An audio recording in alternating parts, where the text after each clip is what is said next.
bienvenidos todos a esta actividad de la Fundación Euroárabe.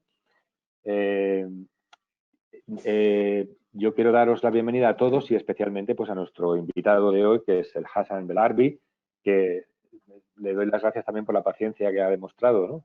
para poder estar aquí con nosotros.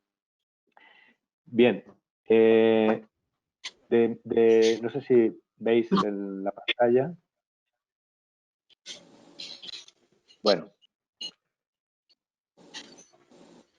Hassan Belarbi es el autor de la novela que vamos a analizar hoy, que se titula Hogares de Barro. Hassan Belarbi nació en Nador en 1965 en una casa de barro, tal y como él ha declarado en algunas ocasiones, creo, ¿no? Y fue en esta ciudad rifeña donde cursó sus primeros estudios de la enseñanza primaria y secundaria, y luego se trasladó a Rabat a estudiar en la Universidad Mohammed V, donde se licenció en químicas. Posteriormente amplió estudios en Granada, en la Universidad de Granada, y luego en la Universidad de Almería. En esta última, en la Universidad de Almería, es donde hizo sus estudios de doctorado y donde ahora es profesor titular de Ingeniería Química. Y creo que también, aunque luego él nos aclarará, también creo que ha desempeñado labores de gestión en la Universidad de Almería. Es conocido de la Fundación porque en 2007 fue titular de la Cátedra Euroárabe de Medio Ambiente y Desarrollo Sostenible. Y espero que guarde un buen recuerdo de su paso por la Fundación y de su paso por Granada. Bien, el Hassan Belarbi fue nombrado en 2014 miembro corresponsal de la Academia Hassan II de Ciencias y Tecnología, y luego ha obtenido también varios premios a lo largo de su carrera. Fue premio extraordinario de tesis doctoral, recibió un premio de la Liga Árabe en 2013 por su larga trayectoria de trabajo en pro del acercamiento de España con los países árabes, y esto es algo que también está marcado en su biografía, puesto que se dedica también a labores de activismo social, intentando eso, el acercamiento entre los pueblos de las dos orillas. Ha recibido varios homenajes, entre ellos el del Consejo de la Comunidad Marroquí en el extranjero, lo recibió en Casablanca. También el homenaje de la Asociación RIF para el Desarrollo y Centro de Memoria Común para la Democracia y la Paz, en Meknès, y actualmente preside la Asociación de Medio Ambiente y Educación. En la labor esta asociativa que había mencionado antes, pues tengo que señalar que es presidente de la Plataforma Nacional de Intelectuales y Profesionales de origen marroquí en España. Y que, como he dicho, pues se dedica gran parte de su labor, aparte de la actividad académica, a ese acercamiento entre el pueblo español y marroquí, que entre otras cosas también su novela contribuye a ello, ya lo veremos. En cuanto a la novela Hogares de Barro, que es esta novela que veis aquí, Hogares de Barro, perdonad, pero no he podido poner una imagen fija de la novela. Bueno, es una novela que escribió en árabe y que fue traducida al español por otro escritor de origen marroquí, Mohammed El Morabit, que no ha podido estar con nosotros en la presentación de la novela, y que ha sido publicada en la editorial Diwan Madrid en 2020. La novela, aunque como digo, pues nos va a hablar él ahora, cuando yo acabe, él nos hablará de la creación de la novela en sí, pues yo puedo decir que narra con mucha ternura y mucha delicadeza los recuerdos de un niño rifeño en un barrio de Nador en la década de los 70. Está escrita con un estilo directo, con un lenguaje muy sencillo para retratar esa vida cotidiana, costumbres, tradiciones, como por ejemplo los ritos de matrimonio, las festividades, las bodas. Hay un episodio muy, muy bueno en el que habla de las bodas y en el que dice cómo en la boda, las bodas que se celebraban en el barrio, los altavoces los compartían con los altavoces de la mezquita, de los que usaba el almuédano para llamar a la oración, compartían esos altavoces para bodas y para la llamada a la oración. Y por donde desfilan también en esta novela pues personajes que han ido marcando un poco la vida del protagonista, de este niño de Nador. Como digo, son recuerdos de infancia y recuerdos de juventud. Es la memoria, es la historia sentimental, es la cultura oral, también muy presente en esta novela, pero también es el contexto social, porque toda la novela está impregnada de referencias breves a sucesos y a acontecimientos que iban marcando la vida política y social, no solamente de Marruecos, sino también de España y en general del mundo árabe. Hay referencias a la Marcha Verde, incluso referencias a la Guerra Civil Española, al Protectorado, por supuesto, y al mismo tiempo que lanza unos fragmentos, unos destellos de humor, al mismo tiempo, como digo, contrasta con una gran dureza, porque hay también referencias pues, a la pobreza, a la gran pobreza que había en ocasiones en la zona del Rif, a la ausencia de juguetes, por ejemplo. Los niños no tenían juguetes, dicen en algún momento de la novela. El hambre y la inmigración, por supuesto, la migración, la salida de esta pobreza, ¿no? Como digo, bueno, pues es un retrato hecho con mucha delicadeza, mucho amor por los personajes que aparecen en la novela, y se nota que el escritor pues recuerda con nostalgia esos años de infancia y de la primera juventud en Nador. Bien, yo ya he acabado ya la presentación, así que le voy a ceder la palabra a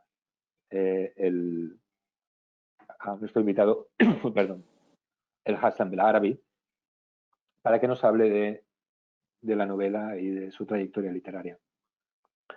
Así que, por favor, Hassan, cuando quieras. Sí, sí, sí. Muchas gracias, Rafa.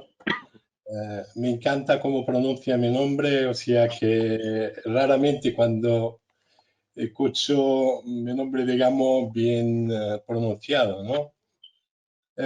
Pues claro que me acuerdo mucho y con cariño de la Fundación Euroárabe, que tuve, digamos, el honor de ser nombrado, digamos, titular de la primera cátedra de la Fundación Euroárabe en la temática de medio ambiente y desarrollo sostenible. Fue en el año 2007. Recuerdo con mucho cariño a Juan Montabe, a Lola, a Carmen, a Hassan, a todo el personal de posteriormente a Emma, con mucho cariño esa época, ¿no? Bien, sobre mi novela, Hogares de Barro, la verdad que yo no tenía la intención de publicar, digamos, al principio esta novela cuando empecé a escribir, porque empecé a escribir como digamos, unas memorias al principio, sobre todo recordando los personajes. A mí, los personajes de infancia me han fascinado siempre y me siguen fascinando, ¿no? La sencillez de las personas entonces, a pesar de la pobreza, a pesar de la cruda realidad de las circunstancias de entonces, pero la gente había mucha nobleza y también, es cierto que había, digamos, tristeza, pero había también muchos momentos de felicidad, ¿no? Yo creo que muchos de los que están conectados, que agradezco enormemente a dedicar sus tiempos digamos, a esta presentación, también se acuerdan de cuando, digamos, fueron niños a pesar de que a lo mejor no había tantos medios como hoy en día, como lo tienen los niños hoy en día, pero había muchísimos momentos de felicidad. Se jugaba entonces en grupos, fueron muy creativos entonces los niños para inventar los juegos y la verdad que, digamos, añoramos mucho a esos tiempos, ¿no? Sobre todo cuando uno pasa por unos tiempos, digamos, por malos tiempos, pues siempre tenemos ahí la infancia para recordar y sacar unas sonrisas, ¿no? Decía que cuando empecé a escribir, digamos, esa memoria, entre comillas, al principio, cuando ya ve que estaba tomando forma, digo, la pregunta es ¿por qué no? ¿No? Al final digo, pues, voy a publicarla porque y es interesante todo eso, sobre todo lo que la vida en el, digamos, en el barrio, la gente humilde, que era muy importante para, sobre todo, nuestros hijos, ¿no? Para que sepan de dónde venimos, de que a pesar de las dificultades que teníamos, pero bueno, al final podemos llegar con esfuerzo y con trabajo, ¿no? Y pensando sobre todo en mi hijo mayor, ¿no? Que ahora mismo, pues hoy en día tiene 16 años y estamos siempre debatiendo, es que papá, tú siempre me hablas del pasado y tal. Pues claro, somos nosotros, sin nuestra infancia, sin nuestro pasado, pues nada. Entonces empecé, digamos, ya entonces de una forma un poco como lo estáis viendo ahora, introduciendo algo de mí, ¿no? Es decir, hablando un poco de mí y de mi entorno y las circunstancias económicas, sociales. Tú hablaste, Rafa, de la inmigración, ¿no? Yo ve cómo aparecían por nuestras calles de Nador los Mercedes, ¿no? Y cómo llamaban la atención a la juventud entonces, a los jóvenes que veían cuando llegaba el verano, digamos que la ciudad toma otro color, ¿no? Y entonces la gente ya soñaba en Alemania, ¿no? Sobre todo a la época, en la época de principios de los años 70, Alemania era el destino preferido de todos. Bien, entonces cuando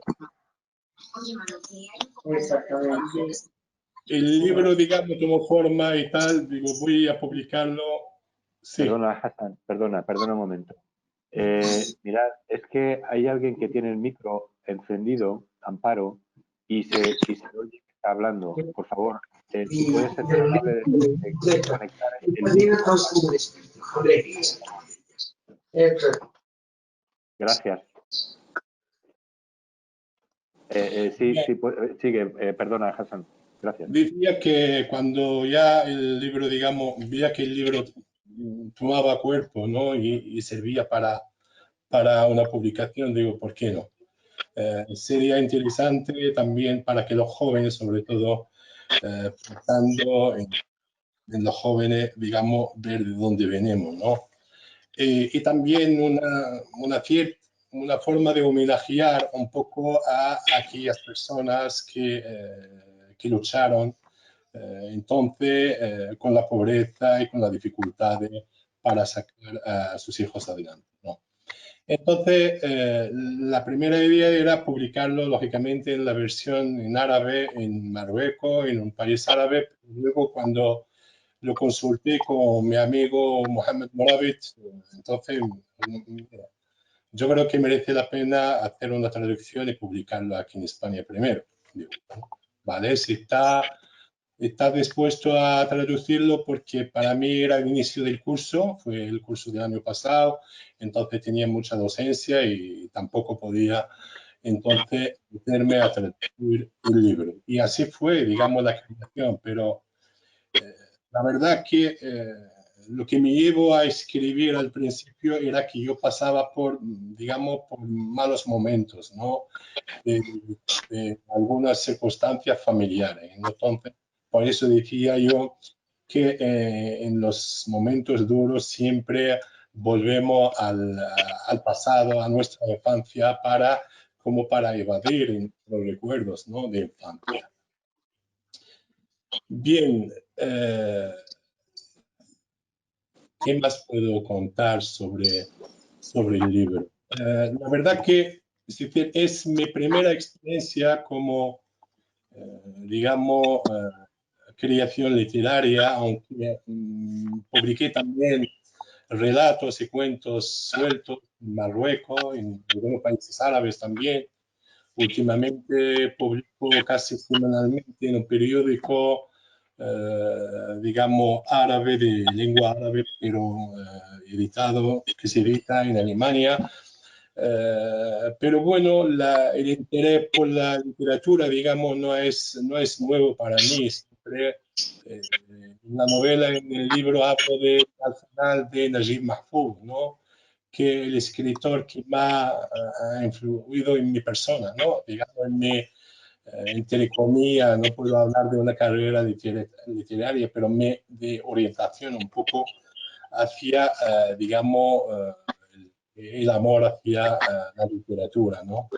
Entonces, en el mundo árabe, pues digamos que me gusta mucho la literatura egipcia, pero también la literatura marroquí. ¿Quién no conoce al difunto Mohammed Shukri con sus obras como el Jobs el-Hafi? ¿Cómo lo podemos traducir al castellano? ¿Cómo se ha traducido el Jobs el-Hafi, Rafael? El pan a secas. El pan a secas. Secas. Bueno. Con esta novela de Shukri pasó que al principio se tradujo como el pan desnudo, pero Sí. ha habido una última traducción hecha por Rajab Mugdian y ella ha preferido el pan a secas. Es decir, que hay un poco de polémica en torno al título de la traducción de la novela de Shukri. Y también tenemos, bueno, en la literatura, digamos, marroquí tenemos también otros grandes, aparte de Mohammed Shukri. Estoy pensando, por ejemplo, en Mohammed Zifzaf también, a mí me gusta mucho. Y también la literatura marroquí escrita en francés. Soy un obsesionado de Deleuze Schreiber, ¿no? De la literatura de Deleuze Schreiber, que me gusta mucho, me fascina y tengo todas sus obras.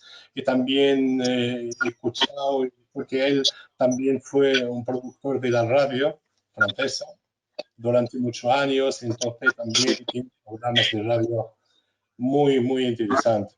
Y que lo que, digamos, que no conocen a fondo, pues les invito también a descubrir al difunto Driss Schreiber. Bien, digamos que yo, en mi juventud temprana,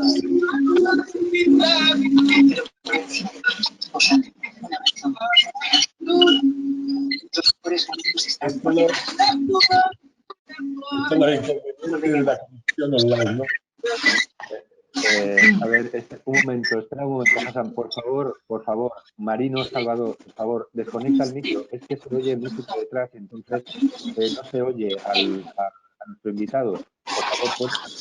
Vale. Gracias. Nada. Bien, lo que decía es decir, realmente, es decir, esas dos facetas mías, ¿no? De académico, tema de ciencia, a, digamos, literatura. Realmente, lo que decía, la literatura para mí no es nueva, ¿no? Desde ya en hogares de barrio ya hablaba, con la edad de 10, 11 años y ya descubrí lo que es la literatura de Najib Mahfouz, ¿no? Al encontrarme por casualidad con 7, 8 libros en la calle, y mira que era muy difícil encontrar algo en la calle, ¿no? Pero la casualidad de la vida, pues un libro y la historia de aquel libro, de aquellos libros con mi padre y tal. Entonces ahí empezó realmente mi interés por la literatura, empecé digamos, a consumir todo lo que caía en mi mano entonces, aunque era muy difícil de conseguir libros, ¿no? Pero lo poco dinero que conseguía, pues iba a la librería del centro de la ciudad a comprar libros, ¿no? Y entonces, pero cuando ya empezamos digamos, empecé el instituto, digamos que mi vocación por la ciencia no era tan clara como, digamos, la literatura, ¿no? pero ahí pensé, y también lo decía todo el mundo, ¿no? ¿Qué va a hacer con la literatura? Es que la poesía, a mí me gustaba también mucho la poesía. Decía que la poesía no daba de comer, ¿no? Entonces, pues allí realmente, como tampoco era malo en ciencias, pues digamos, me orienté hacia las ciencias y tuve que buscar la vida, ¿no? Para al final sobrevivir, ¿no? Terminar la carrera en Marruecos, salir fuera, primero en Granada, cuando inicié, digamos, los cursos de doctorado y posteriormente en Almería, ya, pues, digamos que, bueno, es otro mundo, ¿no? Pero siempre la literatura estaba presente. Es decir, yo siempre escribía poesía, escribía relatos, escribía, lo que pasa que no publicaba, ¿no? Ni siquiera guardaba esa poesía que escribía entonces. Es decir, yo creo que hay muchos, digamos, en el mundo literario que han combinado entre ciencia y literatura. Es perfectamente compatible y recuerdo ahora mismo Dries Schreiber, que Dries Schreiber también, es decir, él hizo la carrera, primero inició la carrera de medicina en Francia, posteriormente pues digamos, dejó la carrera de medicina, hizo pues, ingeniería química igual que yo y al final pues se dedicó a escribir. Bueno, yo no soy, digamos, un escritor profesional. Yo he sacado solamente este libro. Es cierto que tengo muchos proyectos en paralelo que estoy trabajando en ello, pero tampoco, es decir, me considero un escritor digamos, de profesión y eso quizás me deja un poco que no estoy sometido a una presión para sacar libros ni para producir porque tengo mi profesión, pues digamos que me da de comer y tal y sigo con el tema académico, pero me gusta, como me gusta, pues escribo, ¿de acuerdo? Pues seguramente que de vez en cuando voy a publicar cosas, pero seguiré escribiendo creo que toda mi vida. Bien, no sé si hay alguna cosa que no he hecho porque ya tenía apuntado de que tengo que hablar un poco. Los proyectos futuros, digamos que tengo varios que yo no trabajo en un solo proyecto. Quizás no sé si es un defecto o porque estoy ejerciendo un poco esa libertad de escribir dependiendo de lo que me apetezca en ese momento. Yo estoy escribiendo, pues estoy en un libro de relatos, al mismo tiempo una novela en marcha, otra segunda en marcha, una está al 50%, otra al 70%, a lo mejor dejo la del 50% 2 meses, vuelvo a, o sea, que tengo varios proyectos abiertos y a lo mejor me centro durante un mes en un proyecto, pero luego pasa el mes y me viene a la cabeza otro proyecto y sea que soy un desastre en ese sentido. Hassan, Sí. ¿cuál ha sido la mayor dificultad que has tenido a la hora de empezar a hilar los recuerdos y ponerte a escribir esta novela? Las emociones, ¿no? Te emociona y no puedes a lo mejor volver a tocar digamos, el lápiz durante 2 o 3 días.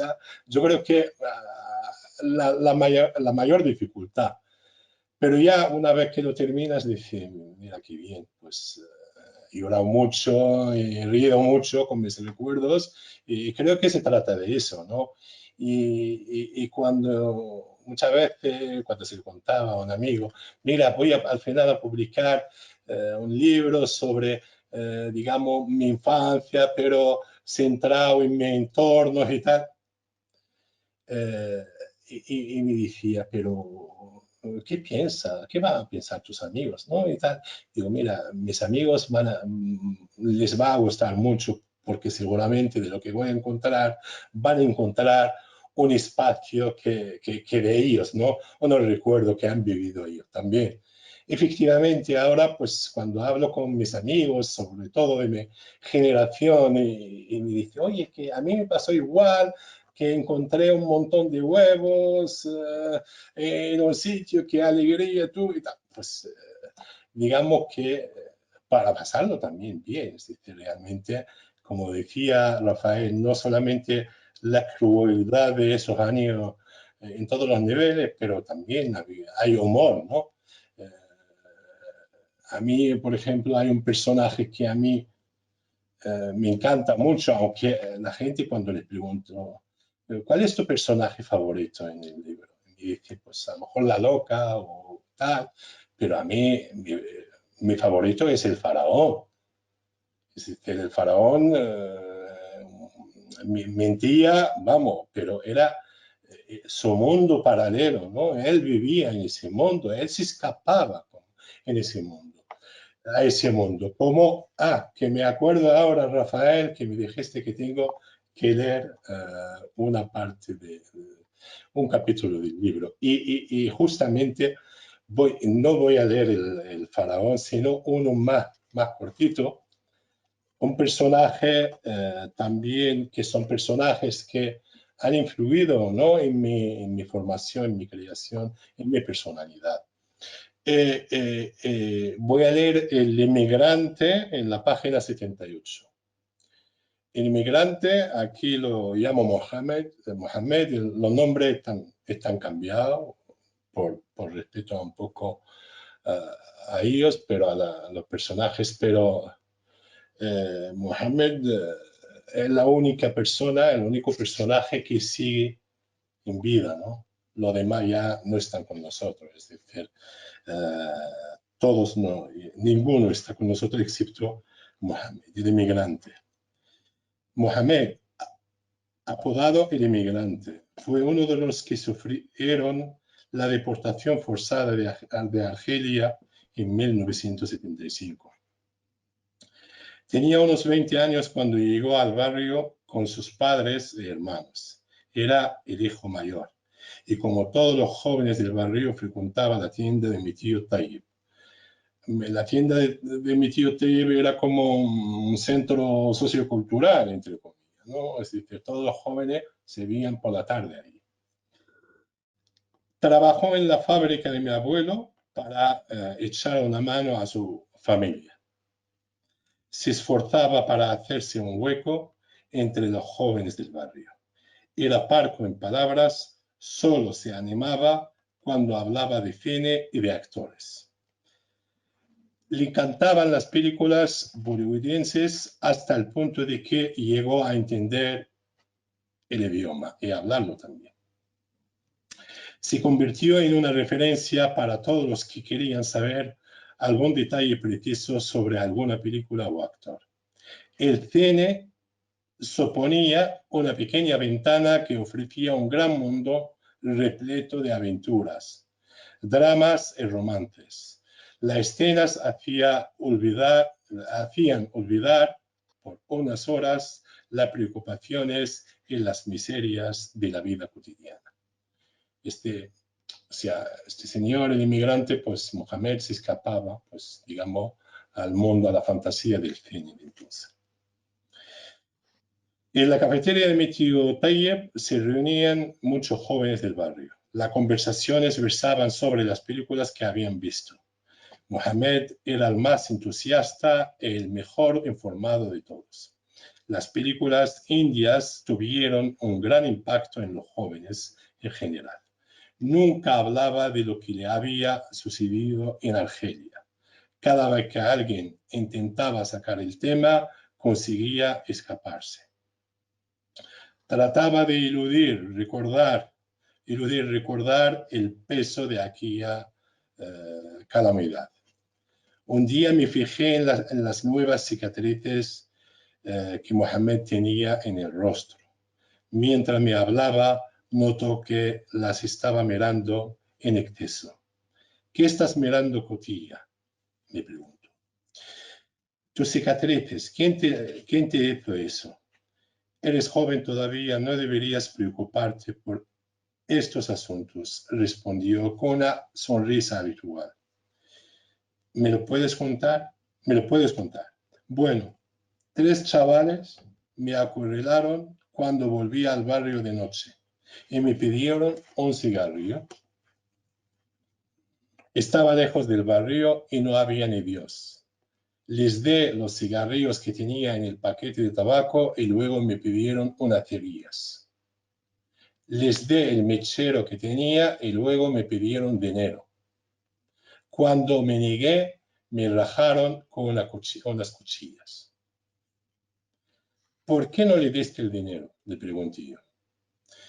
Porque si le hubiese entregado los pocos dirhams que tenía, me hubieran pedido algo más y ya solo me quedaba mi honor. ¿Lo entiendes ahora, pesado? No le respondí, no entendía qué trataba de decirme, pero me callé porque su sonrisa habitual se había desvanecido. Su sonrisa dejaba entrever su humanidad. Era un superviviente más allá de la dureza de la vida y la crueldad de los malhechores. Mohamed solía trabajar 6 días a la semana. Su día de descanso lo pasaba en el cine. Veía la misma película varias veces. En aquella época, con el mismo pase, se podía ver la película varias veces a condición de no salir en ningún momento de la sala de cine. Cuando salía del cine me lo solía encontrar a orillas del río con una botella de vino. El alcohol hacía su efecto y él terminaba cantando apasionadamente tristes melodías indias. Bien, este es el inmigrante. Bien. Rafael, yo creo que después de dar 3 horas de clase esta mañana, Sí. casi no Vale. Bien, bueno, pues muchísimas gracias por haber leído este fragmento, Hassan. Y ahora yo creo que vamos a abrir un posible debate entre los participantes en el acto. Pueden hacer las preguntas por el chat y yo se las leeré a nuestro invitado. Si tienen algún comentario que hacer. Yo, a raíz de lo que has leído ahora, me gustaría recordar y comentar que estos recuerdos de un niño del Rif, de Nador, muchas veces son recuerdos universales.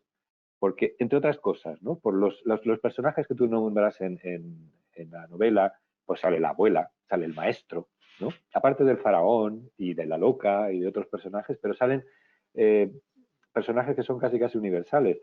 Y no solamente eso. A mí me ha llamado la atención, por ejemplo, lo de las películas indias. Porque esto mismo lo he vivido yo en el Egipto de los años 80, donde triunfaban, arrasaban las películas de Bollywood. Películas que duraban 3 horas, 4 horas, y claro, era un pasatiempo estupendo, porque entrabas al cine y podías estar toda la tarde viendo una película que además tenía 20 números musicales y todo era colores, canciones, etc. Y hasta tal punto que, bueno, que los héroes de mucha gente, de jóvenes egipcios de los años 80, eran Amitabh Bachchan, los actores más famosos de Bollywood. Y luego también me ha llamado mucho la atención el recuerdo que haces tú de Mazinger Z, sí, de las historietas de Mazinger Z, de los dibujos animados, que incluso pones la letra de la canción de Mazinger Z, ¿no? Y Mazinger Z, pues es un dibujo que yo también vi en mi infancia y que muchos españoles han visto en su infancia y en su juventud. Entonces me ha llamado mucho la atención, es decir, cómo los recuerdos, la infancia va más allá de unas fronteras territoriales de Marruecos, de España o esto, ¿no? Bien, a ver si me parece que hay alguien que tiene una pregunta por aquí, pero dice que es muy larga para ponerla en un chat, entonces por favor, Rocío, si quieres, te damos paso y haces la pregunta de viva voz. Adelante, Rocío. Vale, hola, buenas tardes. En primer lugar, gracias a la Fundación por traernos estas actividades a pesar de la pandemia. Sé que hacéis un gran esfuerzo y bueno, pues gracias al autor pues por regalarnos esta novela que yo estoy deseando leer. porque me ha gustado mucho la presentación y sobre todo me ha gustado la humildad y la sinceridad, ¿no?, del oficio de escritor, ¿no?, de sus inicios tan modestos, y me ha gustado sobre todo la doble intención de publicar sus memorias. Un homenaje a la gente de su infancia, un homenaje a esa gente luchadora, y sobre todo el que sirva como testimonio para generaciones de jóvenes que toda esta historia del pasado se le ha quedado un poco obsoleta. Entonces ahí es cuando a mí me ha venido un flash de una oleada de escritores que hay actuales, jóvenes, catalanes, de origen marroquí, por ejemplo, Najat, un chico que lo descubrí el otro día, bueno, en verano, que es Said El Kadawi, con su novela No, que, perdón, lo que hacen en sus novelas es precisamente lo contrario a la intención de nuestro autor, que es, uy, perdón, que es, de mi punto de vista, presumir de una apostasía y dar la imagen de un Marruecos analfabeto, un Marruecos muy machista, muy retrógrada, y que estos escritores jóvenes están en los medios de comunicación, en las mejores editoriales, y dando una imagen muy negativa, bueno, aparte del Islam, porque ellos son ya no creyentes, sino de la sociedad marroquí. Entonces, pues quería preguntarle al autor qué opina de esta generación de escritores que a lo mejor llegaron a España con 4 o 5 años y que han rechazado todo lo que en este caso el autor quiere mantener vivo como testimonio para las generaciones. Esa era mi pregunta, un poco larga, por eso no podía escribir en el chat. Muchas gracias. Gracias. Gracias por la pregunta. Yo la verdad que conozco los trabajos de Najat, Said El Kadawi. Bueno, coincidimos en una actividad hace un par de años, pero todavía no he leído sus obras, no ninguna obra suya, pero yo te digo una cosa, yo creo en las libertades, es decir, de expresión, es una forma de ver las cosas, ¿no? Un vaso que está a la mitad, pues puede ver la parte vacía y puede ver la parte llena.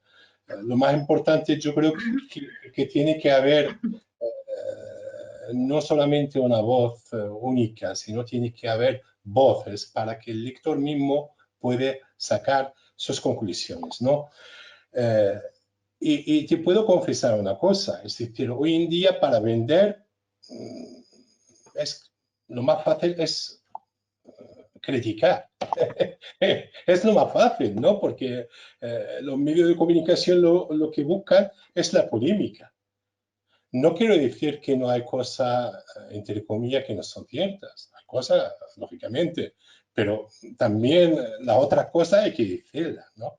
Por eso digo, pues hay que ver, digamos, el mismo objeto con diferentes ángulos. Entonces, cuando ya, digamos, que el lector tenga entre sus manos varios trabajos de diferentes escritores, él mismo puede sacar sus propias conclusiones, pero yo respeto lógicamente, pues digamos, lo que escribe cada uno, ¿no? Pero admito que eso es lo que se vende en el mundo moderno hoy en día, ¿no?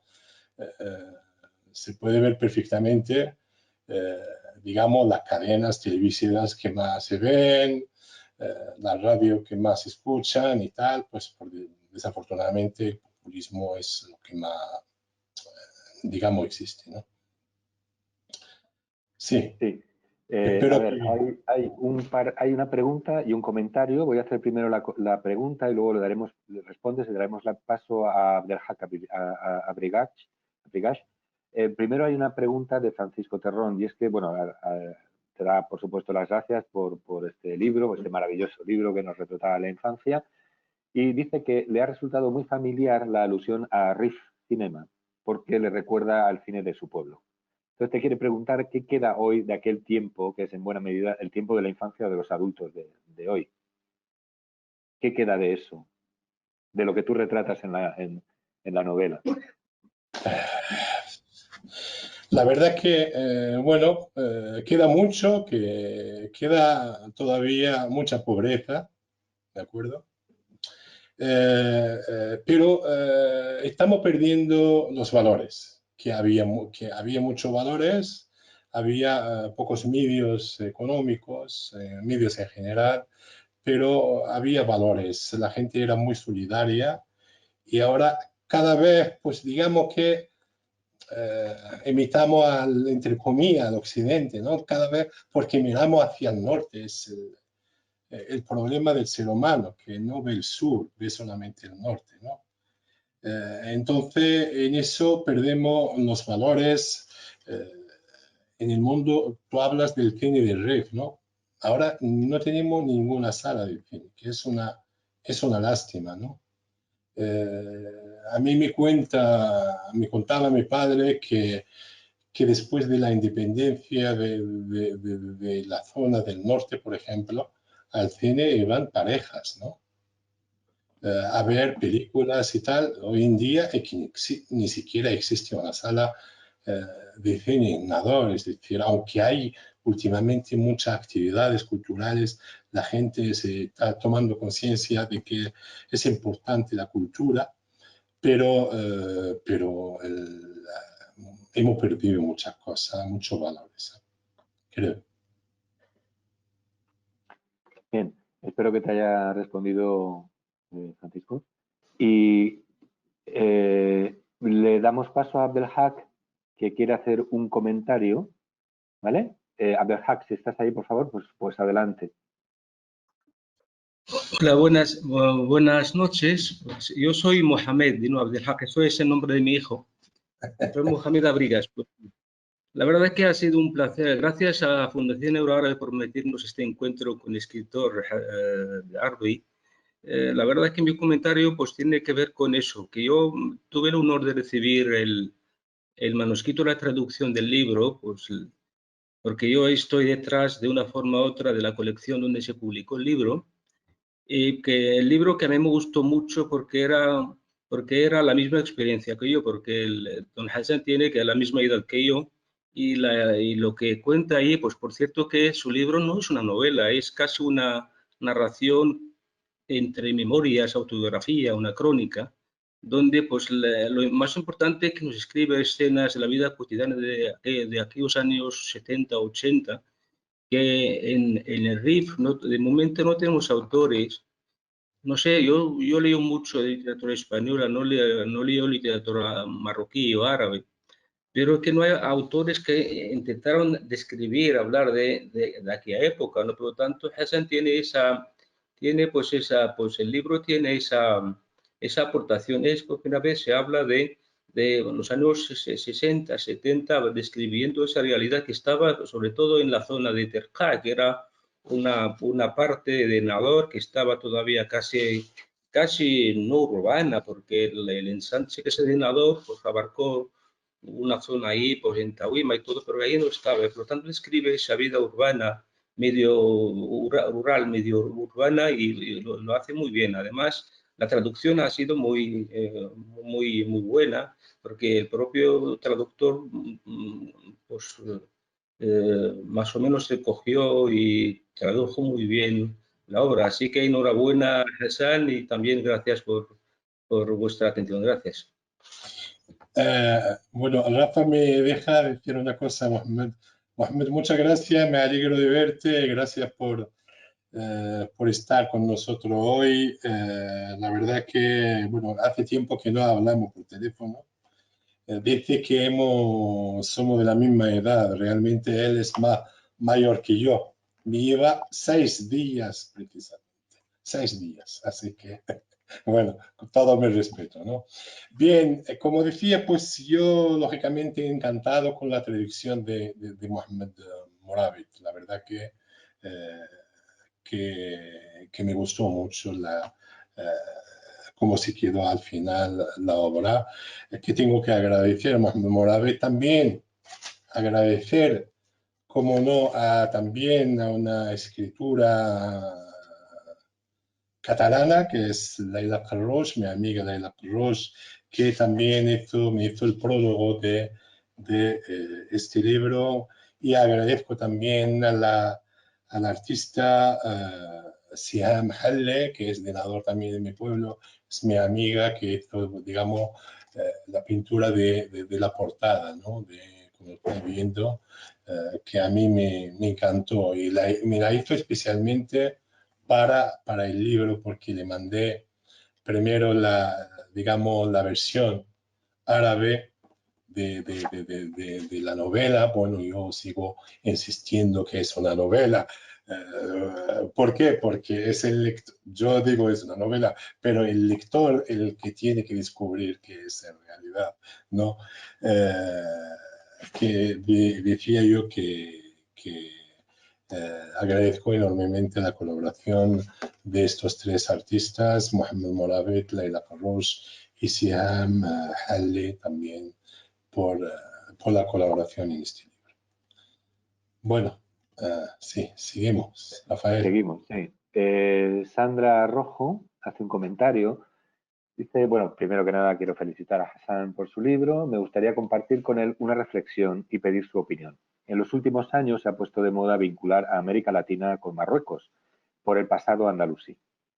Independientemente de los elementos históricos que haya en ese vínculo, siempre he creído como mexicana que lo que nos hace sentirnos tan semejantes es una estructura socioeconómica muy parecida. Si leemos a Shukri, no podemos evitar pensar en Los hijos de Sánchez, que escribió Óscar Luis sobre México. Considero que ese aire de familia nos viene más por las condiciones socioeconómicas que por un pasado común. Más por las condiciones que por un pasado común. Bueno, es un comentario entonces, porque no hay pregunta al final. No, yo estoy de acuerdo totalmente. Y la verdad que yo hice una estancia postdoctoral en Holanda y allí coincidí con una comunidad mexicana. Y la verdad que es decir, teníamos una afinidad. Yo tenía una afinidad con la comunidad, digamos, mexicana, que incluso en el Día Nacional salía a festejar, ese día con ellos en la calle, con la bandera de México y tal. Es cierto que, digamos, el entorno socioeconómico nuestro es muy, muy parecido. Por eso tenemos esa, digamos, esa afinidad entre nosotros. Más bien, yo creo que más por, efectivamente, que tiene razón, más por las condiciones socioeconómicas que por los lazos históricos a través del Andaluz. O sea que estoy de acuerdo con lo que ha dicho mi querida amiga Sandra. Bien, y de hecho yo, por ejemplo, recuerdo casi como una anécdota, la novela de Naguib Mahfouz, El Callejón de los Milagros, Sí. muy egipcia, muy cairota, cómo fue llevada al cine, aparte de en Egipto, cómo fue llevada al cine en Egipto también. Sí. Estoy contando las mismas historias en un contexto diferente, que era el mexicano, y que, bueno, pues no desentonaba prácticamente nada. Fue una versión muy buena de la novela de Naguib Mahfouz, hecha por un director de cine egipcio. Mexicano. Bueno, hay otro comentario, a ver, o una pregunta. Sí, dice, en el capítulo de Mi barrio hablas de cuando llegaban los que se iban a trabajar a Europa. ¿Sí? Y dices, esas chicas rubias representaban la estabilidad legal para los jóvenes en la diáspora. ¿Cómo es ahora esa estampa, esa imagen? ¿Sigue siendo así? No, es totalmente diferente. Que yo tengo eso, digamos, en la memoria, esa imagen que veía en la principal calle, avenida Venador, que es la avenida Mohamed V, tomando té caliente, ¿no? Y en verano, y jóvenes con señoras ya con 40 años o más y gruesas, no por nada, porque gruesas porque porque a la gente joven de entonces pues le gustaban un poco las mujeres gordas también, ¿no? Digamos que ahora ya no se veían esas imágenes, ¿no? Digamos, de parejas mixtas, cierto que yo creo que debe haber mucho esas parejas mixtas, porque realmente el joven lo que quería es sacar una residencia de larga duración, una nacionalidad y ya está. Pues, hoy en día creo que esa imagen ya no existe, ¿no?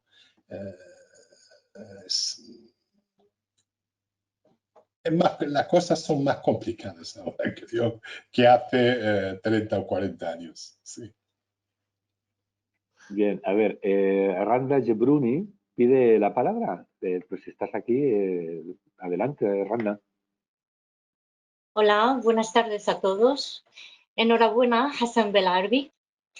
Al principio has dicho que realmente este libro es una de tus primeras experiencias en el mundo de la escritura. Reconoces que tú no escribes ficción, que sí has emprendido algunos proyectos, ¿no?, de ficción, pero están ahí todavía en sus principios. En este libro, Hogares de Barro, tú dices que es una autobiografía, ¿verdad? Mi pregunta es, sí, ¿has introducido algunos elementos que no fueron realidad? Hombre, yo creo que no es un documento histórico, por lo tanto, tiene que haber allí una cierta magnificación de los hechos, ¿no? Seguramente, por alguna parte. Entonces, pero eso el lector lo tiene que descubrir.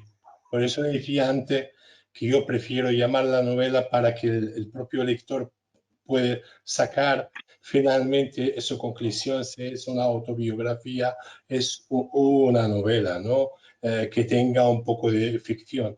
Pero yo puedo admitir que sí, que en algunas partes puede haber una magnificación de los hechos.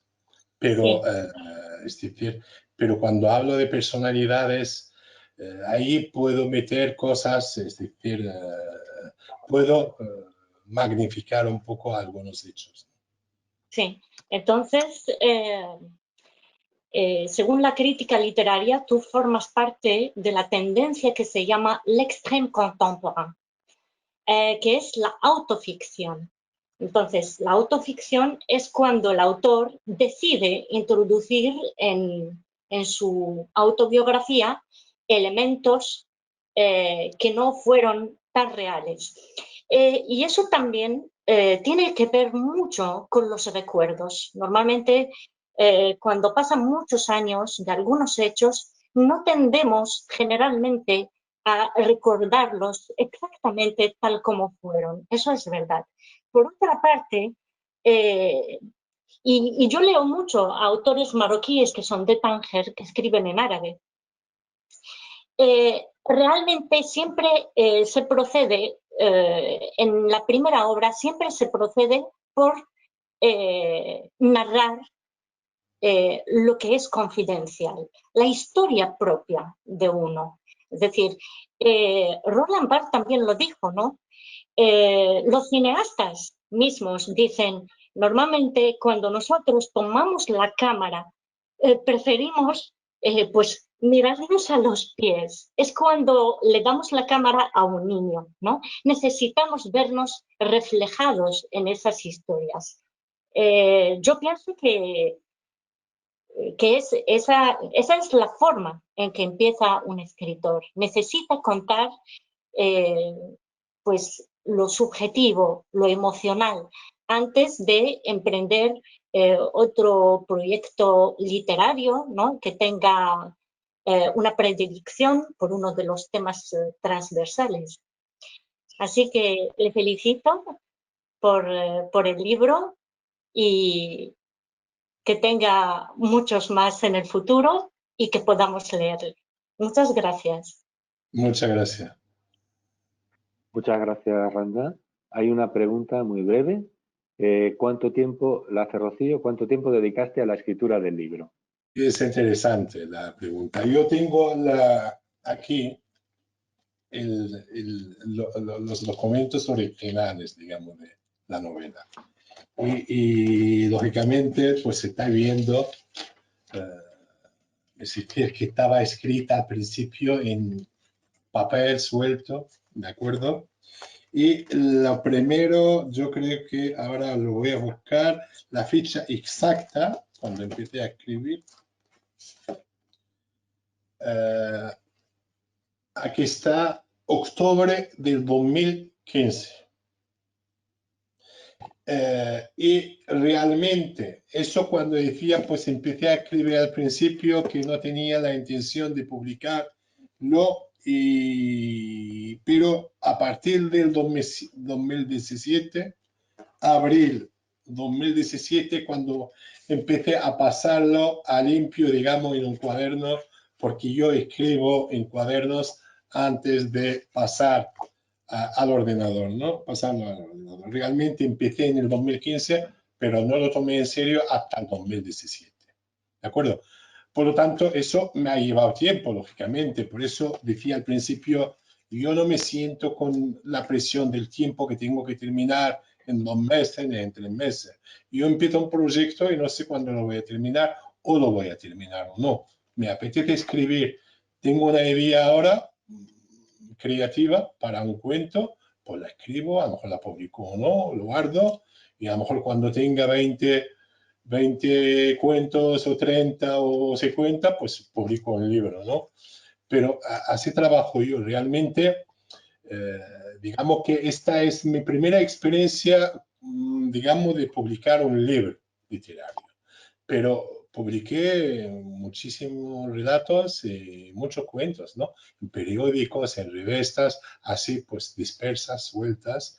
Y también como escritor de opinión, digamos, pues tengo muchos artículos también sobre temas que afectan, pues digamos, a la ciencia, que afectan a la educación, que afectan a la inmigración. Como decía Rafael, pues yo tengo otras preocupaciones más, digamos, que es la convivencia, por ejemplo, en España entre, pues, digamos, los inmigrantes o lo que son de origen inmigrante, que no son ya inmigrantes, pero son de origen inmigrante, y, digamos, los autóctonos. Hoy en día, pues, hay muchas polémicas, ¿no?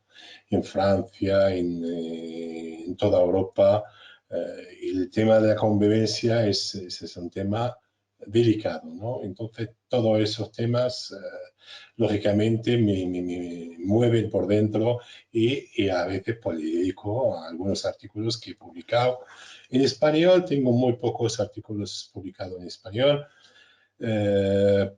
Quizás por la dificultad de abrir, digamos, de publicar, porque por los contactos para publicar tengo más facilidad, lógicamente más de escribir en árabe, pero también tengo más facilidad de publicar en el mundo árabe.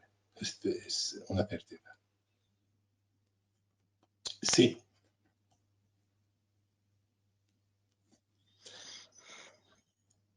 Rafa. No, estaba mirando a ver si había más comentarios en el chat, pero por ahora no hay ninguno. Yo quería hacer un comentario porque me llama mucho la atención el hecho de que en la literatura marroquí contemporánea uno de los géneros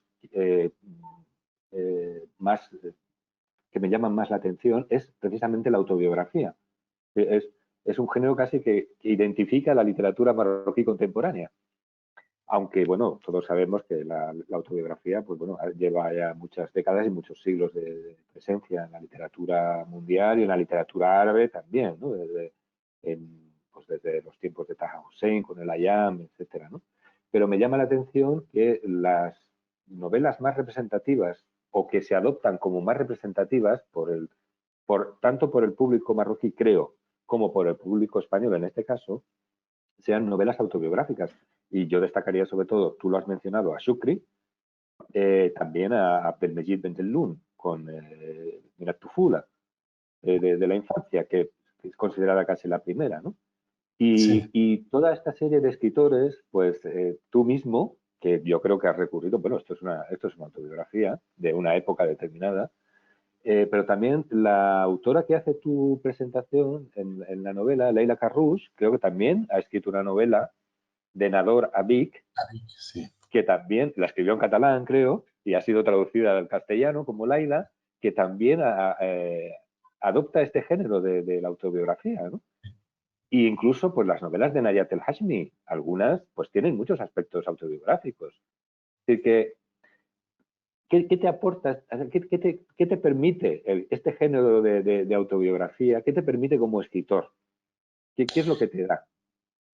Bueno, yo personalmente, porque lo que decía antes, nosotros a pesar de las penurias que había, pues digamos que nuestra infancia fue muy rica, por lo tanto es una riqueza para nosotros y una fuente de inspiración. Y de hecho, yo pues casi todas, digamos, los relatos, los cuentos que publicó, pues tienen origen, digamos, en algún hecho real de mi infancia.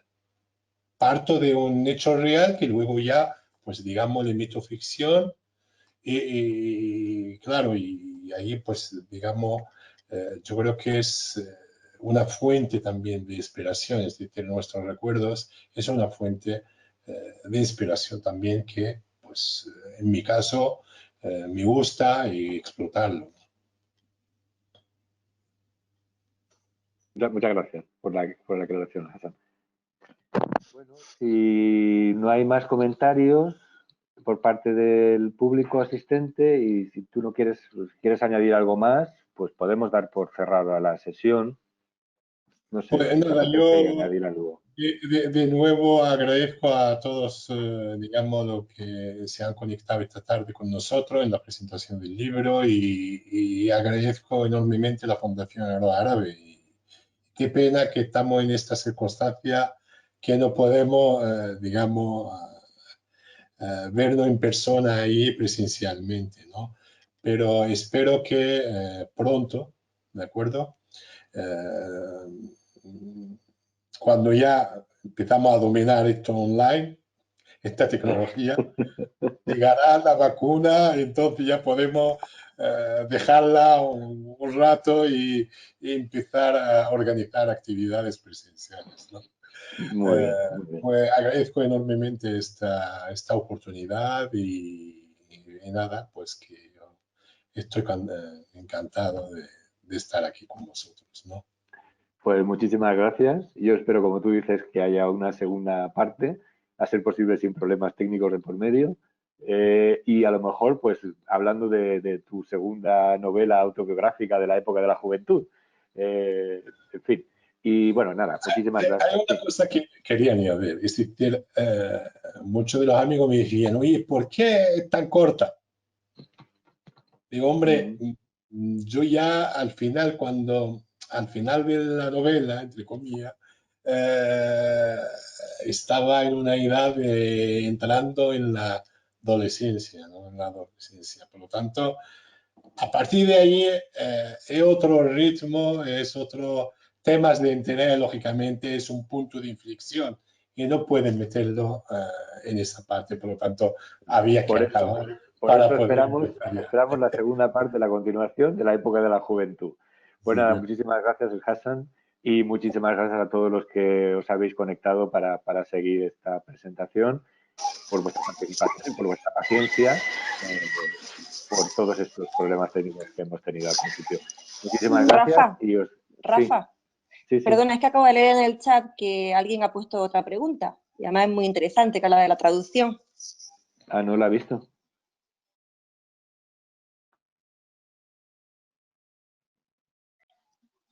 Porque es de Aram... Sí. Sí, Murad dice que está doctorando en literatura, es doctorando en literatura y traducción.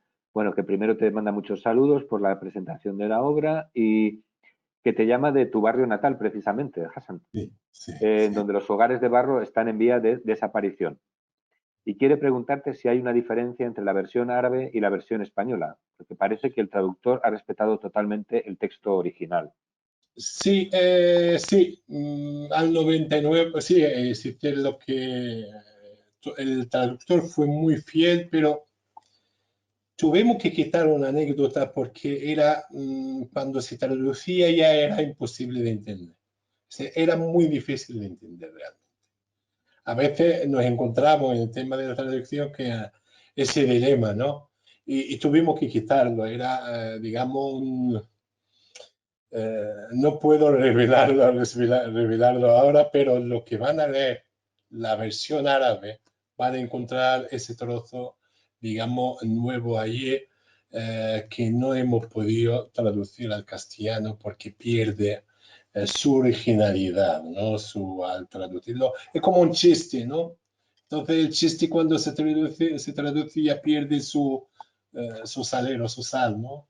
Y no tiene sabor. Entonces hemos preferido quitar esa anécdota, pero en la versión árabe. Pero el 99% es tal como está escrito en árabe. Y agradezco a Morad y bueno, y le digo que, bueno, que pronto le llegará mi libro y muchas gracias por la oferta, porque él me ha ofertado pues quiere traducir mi novela a la lengua amazigh, que para mí es muy bien. lo mismo. Bueno. Un amigo también que me ha ofrecido la posibilidad también de traducir la novela al holandés, porque ya saben que en Holanda hay muchos paisanos que son amazigh también, son rifeños, y dice que sería bueno traducirlo al holandés, así que bueno, yo encantado, lógicamente. Bueno, pues que sepas que en la Fundación Euroárabe tenemos la Cátedra de Estudios de Amazigh.